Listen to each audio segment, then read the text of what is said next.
cezaevlerinde adalet bekleyen yüzlerce insan vardır.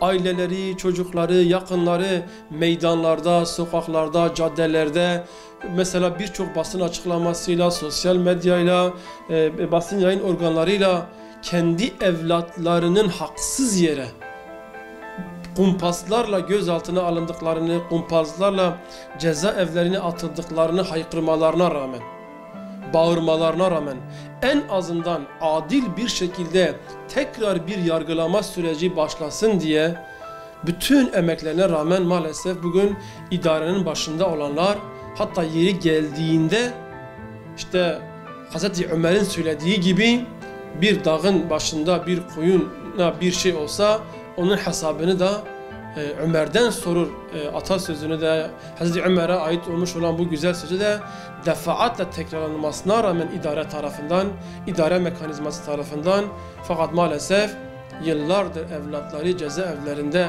haksız yere yatan bu mazlumları, bu mustazafları maalesef görmüyorlar. En azından yeniden bir yargılanma, zulümle, haksızlıkla, kumpaslarla sonuçlanmış bu mahkeme kararlarının yeniden gözden geçirilmesi adına dahi bir adım atılamıyor. Şu an özellikle bölgemizde yaşanan, memleketimizde yaşanan binlerce haksızlığı, binlerce adaletsizliği müşahede ettiğimizde Hazreti Ömer'e olan özlemimiz, Hazreti Ömer'e olan hasretimiz, Hazreti Ömer'in adaletine olan ihtiyacımız bir kez daha ortaya çıkıyor.